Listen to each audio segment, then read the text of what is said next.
भारत माता की जय। भारत माता की जय। गंगधारा विचारों का विरल प्रभाव देवभूमि विकास मंच और दून विश्वविद्यालय के संयुक्त तत्वाधान में आयोजित इस 2 दिवसीय बहुत ही विचारों का विरल प्रभाव अलग अलग सत्रों में, जिसका आज का ये उद्घाटन सत्र हम सबके बीच में आज जिनका यहाँ उद्बोधन होना है, और जो केवल भारत में ही नहीं बल्कि पूरी दुनिया में, जैसा प्रोफेसर सुरेखा जी अभी कह रही थी, विचारों का प्रभाव उनकी वाणी से निकलता है। ऐसे पूज्य अवधेशानंद जी महाराज और इस पूरे कार्यक्रम का जिन्होंने संयोजन किया है, और लगातार इस प्रकार के अनेक कार्यक्रमों को आज से नहीं, मैं चूँकि आपसे मेरा भी लगभग 30 वर्षों से अधिक समय से निकटता का परिचय है, निकटता से हम सब साथ में आपके मार्गदर्शन में काम किया है, तो इस प्रकार के कार्यक्रमों को आयोजित एक श्रृंखला के माध्यम से करने वाले हमारे राज्य के पूर्व मुख्यमंत्री हरिद्वार से माननीय सांसद आदरणीय त्रिवेंद्र सिंह रावत जी, और इस विधानसभा क्षेत्र में, और ये विश्वविद्यालय हमारा आता है धर्मपुर विधानसभा के बहुत ही लोकप्रिय विधायक आदरणीय विनोद चमोली जी, और जिन्होंने हम सबका यहाँ पर स्वागत किया। और लगातार अब पिछले कुछ वर्षों से मैं देख रहा हूँ कि दून विश्वविद्यालय अनेक कार्यक्रमों की श्रृंखला को आयोजित करने का एक बहुत बड़ा केंद्र के रूप में अब ये विकसित हो चुका है। यहाँ की हमारी कुलपति प्रोफेसर सुरेखा डंगवाल जी एवं यहाँ पर आए हुए हमारे सभी महानुभाव, सभी अतिथिगण, सभी विश्वविद्यालय से आए हुए सभी हमारे प्रोफेसर, वैज्ञानिक, चिंतक, विचारक, और बड़ी संख्या में उपस्थित हमारे सभी छात्र छात्राएं, अभी टॉन्स विद्यालय के छात्राओं ने बहुत ही शानदार यहाँ पर हम सब के समक्ष गीत प्रस्तुत किया। मैं इस अवसर पर आप सभी का हृदय से आप सबका स्वागत करता हूँ, आप सबका अभिनंदन करता हूँ, और इस बहुत ही विशिष्ट कार्यक्रम में आप सबके बीच में आकर मुझे अत्यंत हर्ष हो रहा है। और सच में तो ये था कि मैं अभी भाई साहब त्रिवेंद्र जी कह रहे थे क्या करें, अभी कार्यक्रम का टाइम हो रहा है, और मेरा मन था कि मैं उनको भी सुनूं और पूज्य स्वामी जी के जो विचार हम सबको हमेशा ही प्रेरणा देते हैं उनको सुनता, लेकिन इस बीच एक अन्य कार्यक्रम आ जाने के कारण से, क्योंकि वो कार्यक्रम अभी बीच में ही निर्धारित हुआ एक दिन पहले ही, तो उस कार्यक्रम में भी मुझे भाग लेना है, इसलिए बहुत ज़्यादा मैं नहीं बोलूँगा। लेकिन फिर भी मेरा मानना है कि जो इस प्रकार के आयोजन हैं, इस प्रकार के कार्यक्रम हैं, ये हम सभी को प्रेरणा देते हैं, हमारी संस्कृति और जो हमारी परंपराएं हैं उनको पोषित करते हैं, और समाज में एक बहुत ही सकारात्मक परिवर्तन लाने के वाहक बनते हैं। और इसके अतिरिक्त भी अभी अन्य कार्यक्रम भी, जब आदरणीय त्रिवेंद्र जी भाई साहब मुझे मिले थे तो उस पर हमारी चर्चा इस कार्यक्रम के साथ साथ अन्य कार्यक्रमों पर भी हुई थी कि अन्य कार्यक्रम भी इस प्रकार के अभी आयोजित करेंगे, जो समाज के लिए, हमारे नौजवानों के लिए, युवाओं के लिए कहीं ना कहीं एक मार्ग प्रशस्त करेंगे, उनको एक प्रेरणा देने का काम करेंगे, आगे बढ़ने का अवसर प्रदान करेंगे। मैं गंगधारा विचारों का अविरल प्रभाव जैसी ये विशिष्ट विचारों की श्रृंखला व्याख्यानमाला का आयोजन करने के लिए देवभूमि विकास संस्थान और दून विश्वविद्यालय को बहुत अपनी तरफ से बधाई देता हूँ, बहुत शुभकामनाएं देता हूँ। भाइयों बहनों, जिस प्रकार गंगा का प्रभाव अविरल है, उसी प्रकार हमारे विचारों का प्रभाव भी हमेशा गतिमान रहता है। चूँकि ये विषय हमारे पूज्य स्वामी जी का है और वो यहाँ पर रखेंगे, उनके मुख से निकले हुए हर शब्द हमारे लिए प्रेरणा का काम करते हैं। लेकिन फिर भी मैं इतना कहना चाहूँगा कि विचारों का ये प्रभाव ही हमें जीवन के हर क्षेत्र में आगे बढ़ने के लिए प्रेरित करता है। और विचारों का आदान प्रदान हमेशा हमारी परंपरा का एक हिस्सा रहा है और हमारे प्राचीन गुरुकुलों में भी संवाद और चर्चा को शिक्षा का आधार माना गया था। इसीलिए वेदों में भी कहा गया है कि हमारे पास चारों ओर से ऐसे कल्याणकारी विचार आते रहें जो किसी से न तो दबें, उन्हें कहीं से बाधित न किया जा सके और जो अज्ञात विषयों को प्रकट करने वाले हैं। मुझे बताया गया है कि इस व्याख्यान श्रृंखला में इसका शुभारंभ भारतीय संस्कृति का चिरंतन प्रभाव जैसे महत्वपूर्ण और गहन विषयों से हो रहा है, जिसमें हमें पूज्य स्वामी जी का मार्गदर्शन प्राप्त होगा। साथ ही इस 2 दिवसीय व्याख्यान श्रृंखला के दौरान अनेक अभी मैं पूरा कार्यक्रमों की सारणी देख रहा था, तो अनेक विद्वान अनेक हमारे विभिन्न विषयों के जो विशेषज्ञ हैं, जिन्होंने विशेषताएं अपने अपने क्षेत्र में प्राप्त की हैं, उन सभी ने अनेक महत्वपूर्ण विषयों के साथ पलायन, शिक्षा, संस्कृति, पर्यावरण और साथ ही साथ में जो एक हमारे लिए अभी बड़ी चुनौती है, हिमालय क्षेत्रों की धारण क्षमता, ऐसे महत्वपूर्ण विचारों पर विचार विमर्श किया जाएगा। और मैं सच बताऊं तो मैं भी समय पर हमेशा कोशिश करता हूं कि जो भी कार्यक्रम हो या जहां भी मुझे उपस्थित होना है, मैं समय पर पहुंचूं। आज मैं भाई साहब से, मैंने त्रिवेंद्र जी से पूछा कि मैं थोड़ा लेट हो गया, और उन्होंने कहा हाँ 7 मिनट लेट हो गए। तो उसका कारण क्या था कि इसी दौरान अभी पिथौरागढ़ के तवा घाट के पास एक जगह पर भूस्खलन हो गया बड़ा, और वो टेलीविज़न पर समाचार चलने लगा, तो आप लोगों में से भी शायद कम लोगों को अभी पता चला होगा, अभी आया है समाचार। तो वही जानकारी करने में थोड़ा गाड़ी बीच में रोक के मुझे बात करनी थी। मुझे ऐसा लगा कि मैं आप सबके बीच में आऊँगा और यहाँ पर गाड़ी में रुक के बात करूँगा तो थोड़ा अच्छा सा नहीं होगा, तो थोड़ा सा मैं इसके लिए विलम्ब से भी पहुँचा। तो ये जो हिमालय क्षेत्रों में, ये हमारे लिए प्रत्येक साल कहिए, प्रत्येक महीना कहिए, हर बार किसी न किसी रूप में हमको जो है इस प्रकार की जो आपदाएं हैं, जो असमय आ जाती हैं, उनका सामना करना पड़ता है। तो निश्चित रूप से ये जो हमारा यहाँ पर व्याख्यान चलेगा, अनेक विशेषज्ञ बात करेंगे, ये सभी विषय हमारे राज्य के लिए ही नहीं बल्कि पूरे हिमालय क्षेत्र के लिए बहुत ही अत्यंत महत्वपूर्ण होंगे, सबके कल्याण के लिए, विकास के लिए, और आपदा की जो स्थितियां हैं उनको न्यून करने में, जो हमारे आत्मनिर्भर भारत के संकल्प को साकार करने के साथ साथ सामाजिक, आर्थिक और पर्यावरण में संतुलन बनाए रखने के लिए भी बहुत सहायक सिद्ध होंगे। भाइयों बहनों, आज हम सभी जानते हैं आदरणीय प्रधानमंत्री श्री नरेंद्र मोदी जी के नेतृत्व में आज वो पूरी भारतीय संस्कृति के संवाहक के रूप में, जहाँ एक और हमारी समृद्ध सांस्कृतिक परंपराओं के संरक्षण और संवर्धन की दिशा में काम कर रहे हैं, वहीं दूसरी ओर अनेक ऐसे कार्यक्रम जिन्होंने आज देश के अंदर क्रांतिकारी रूप से हमको आगे बढ़ाया है, चाहे वो लोकल फॉर वोकल हो, मेक इन इंडिया हो, मेड इन इंडिया हो, स्टार्टअप इंडिया, ऐसे अनेक पहलों के माध्यम से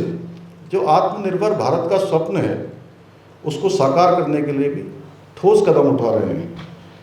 आदरणीय प्रधानमंत्री जी के मार्गदर्शन में हमारी सरकार भी राज्य में सांस्कृतिक परंपराओं को बढ़ावा देने के साथ साथ राज्य के समग्र विकास के लिए प्रतिबद्धता के साथ निरंतर कार्य कर रही है। मेरा यह भी मानना है कि भारतीय चिंतन परंपरा से प्रेरित शिक्षा न केवल छात्रों को ज्ञान देती है बल्कि उनमें संस्कार और जो राष्ट्रीयता की भावना है उसको भी प्रबल करती है। इसी उद्देश्य को ध्यान में रखते हुए हमने इसी दून विश्वविद्यालय में सेंटर फॉर हिंदू स्टडीज की स्थापना हम करने जा रहे हैं, जिसका हमने मंत्रिमंडल से ये निर्णय हमने किया था और उसके बाद समस्त औपचारिकताएं पूरी हो गई। कुछ थोड़ा विलम्ब हो गया, लेकिन अब इस सत्र से इसको हम प्रारंभ करेंगे यहाँ पर, जो एक हमारे लिए भी और देवभूमि के लिए एक बड़ा काम होगा, जहाँ हिंदू सभ्यता, दर्शन, इतिहास और सिद्धांतों पर गहन रूप से अध्ययन भी होगा और शोध कार्य भी होंगे। हमारी सरकार राज्य में इकोनॉमी और इकोलॉजी दोनों का संतुलन बना रहे, बैलेंस बना रहे, उसके लिए भी निरंतरता से प्रयासरत है। हमारा उत्तराखंड एकमात्र राज्य है, आप सबको ये जानकारी है, कि जहाँ जीडीपी के साथ जीईपी यानी ग्रॉस इकोलॉजिकल प्रोडक्ट को भी मापने का प्रयास किया गया है। ये भी हमने राज्य में प्रारंभ किया है, ताकि हम आर्थिक विकास के साथ साथ पर्यावरण संरक्षण भी सुनिश्चित कर सकें। इसी का परिणाम है कि आज हमारा राज्य नीति आयोग की जो एसडीजी इंडेक्स है, सस्टेनेबल डेवलपमेंट गोल्स, उस इंडेक्स रिपोर्ट में सतत विकास के लक्ष्यों को प्राप्त करने में पूरे देश में प्रथम स्थान पर पहुंचा है। भाइयों बहनों, हम पहाड़ों से हो रहे पलायन को रोकने तथा स्थानीय अर्थव्यवस्था, पर्यटन को बढ़ावा देने के लिए अनेक महत्वपूर्ण योजनाओं पर कार्य कर रहे हैं। एक जनपद दो उत्पाद योजना के माध्यम से हमारी स्थानीय आजीविका के अवसरों को बढ़ावा दिया जाने का भी लगातार प्रयास किया जा रहा है। अभी पिछले वर्ष देहरादून में ही हमने जो निवेशकों का सम्मेलन किया था, इन्वेस्टमेंट मीट, और आदरणीय प्रधानमंत्री जी के हाथों हमने हाउस ऑफ हिमालय ऐसा अपना ब्रांड शुरू किया था और इस ब्रांड से हमारे स्थानीय जो उत्पाद हैं उनको व्यापक पहचान मिल रही है और पूरे देश के अंदर, दुनिया के अंदर लगातार हमारे महिला स्वयं सहायता समूह के द्वारा, अन्य उत्पादकों के द्वारा बनाए जाने वाले अनेक प्रकार के उत्पादों की मांग निरंतरता से बढ़ रही है। इसके अलावा state millet mission, farm machinery bank, apple mission और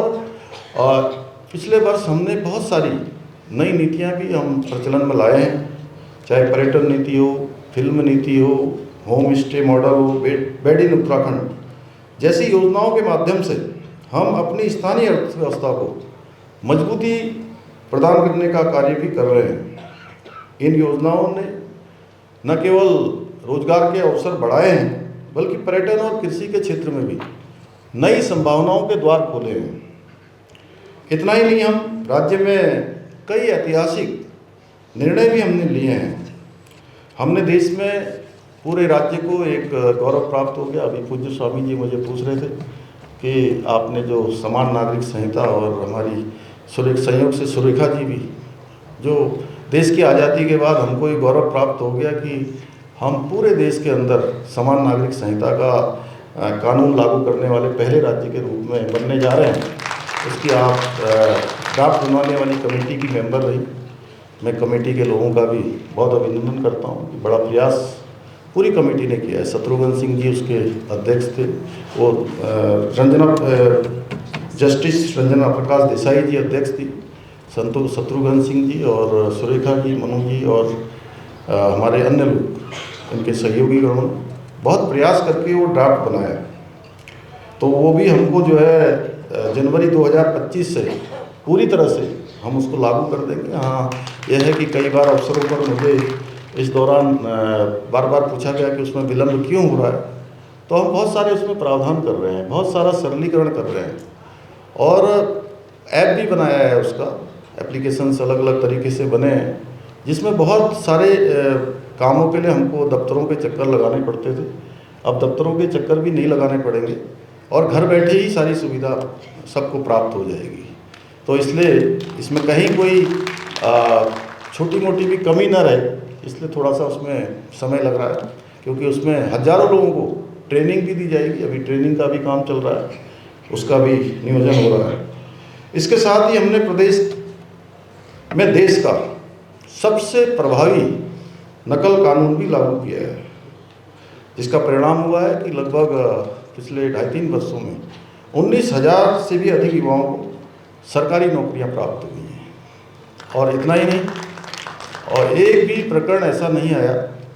कि जिसमें कहीं कोई नकल का मामला आया हो, कहीं कोई न्यायालय में मामला गया हो। और मैं सच बताऊं तो इतनी क्रीम बैठी है पूरे राज्य की, मैं देख रहा हूं, जितना लोगों को देख पा रहा हूं, कि अपने अपने क्षेत्रों के सभी लोग कुछ न कुछ विशेषताएं प्राप्त किए हुए लोग हैं, जिन्होंने ऐसे अनुभव प्राप्त किए हैं। इसलिए मैं कहना चाहता हूं कि मैं ये इस बार जब PCS परीक्षा का परिणाम आया, उस परीक्षा के परिणाम के बाद मैं प्रदेश के लगभग सभी जिलों में गया। हर जिला ऐसा है जहां से 5 से 10 के बीच में हमारे उत्तराखंड के बेटे बेटियां कोई SDM बना है, कोई तहसीलदार बना है। और बहुत सारे स्थानों पर ऐसे माता पिता भी मिले जिन्होंने हमको कहा कि हमारी बेटी इतने सालों से परीक्षा में बैठ रही थी, उसका चयन नहीं हो रहा था। अब एक नहीं, दो नहीं, तीन, 4 स्थानों पर भी एक ही परीक्षा देने वाले का चयन हो रहा है। इस प्रकार से जब उनके माता पिता कहते हैं तो सच में एक संतोष की अनुभूति होती है कि एक अच्छा काम हमारे राज्य में हुआ। और हमारे प्रधानमंत्री जी ने भी अभी राज्य स्थापना दिवस पर राज्यवासियों को संबोधित करते हुए इसका उल्लेख किया कि ये जो नकल का कानून है, ये आज पूरे देश में एक उदाहरण के रूप में लिया जा रहा है, एक आदर्श उदाहरण के रूप में लिया जा रहा है कि अन्य राज्य भी इस मॉडल की कहीं न कहीं समीक्षा कर रहे हैं। भाइयों बहनों, हमने देवभूमि उत्तराखंड के सांस्कृतिक मूल्यों और डेमोग्राफी को संरक्षित करने के लिए भी, कि हमारे राज्य का, यहाँ देवभूमि का जो मूल स्वरूप है वो किसी कीमत पर खराब न हो, उसके लिए भी हम काम कर रहे हैं।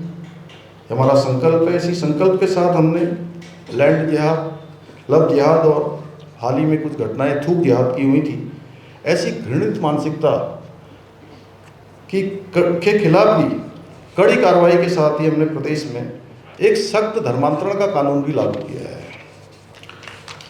हमारी सरकार ने जो भी कार्रवाई की है,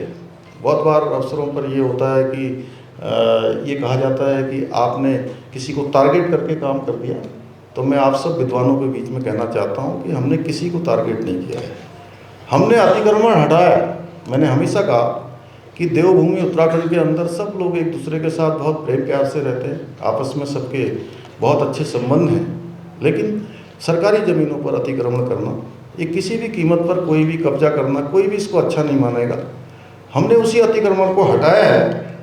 ये किसी धर्म या समुदाय विशेष के खिलाफ नहीं है,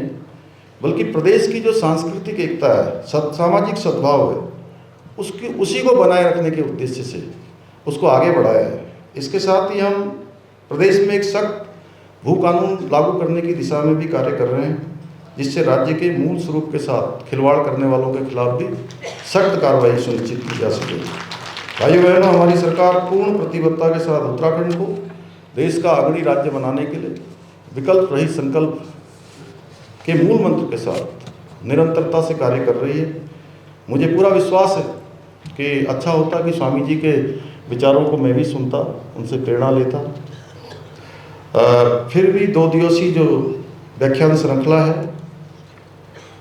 इसमें प्रस्तुत जो विचारों का प्रभाव जहां एक ओर हमारी युवा पीढ़ी को प्रेरित करने का काम करेगा, वहीं समाज को भी एक नई दिशा देने में भी सफल रहेगा। जिस प्रकार गंगा का प्रभाव कभी रुकता नहीं, कभी थमता नहीं, उसी प्रकार विचारों का ये प्रभाव भी अनवरत रूप से चलना चाहिए, क्योंकि यही हमारे समाज और राष्ट्र की जो प्रगति है, उन्नति है, गति है, उसका मार्ग प्रशस्त करेगा। इसी के साथ इस विशिष्ट कार्यक्रम को आयोजित करने के लिए आदरणीय त्रिवेंद्र सिंह रावत जी का और उनके सभी सहयोगियों का और देवभूमि विकास संस्थान और दून विश्वविद्यालय को मैं बहुत साधुवाद देने के साथ ही इस कार्यक्रम की और 2 दिन तक चलने वाले इस विचारों की श्रृंखला का ये बहुत सफलता की कामना करते हुए आप सबका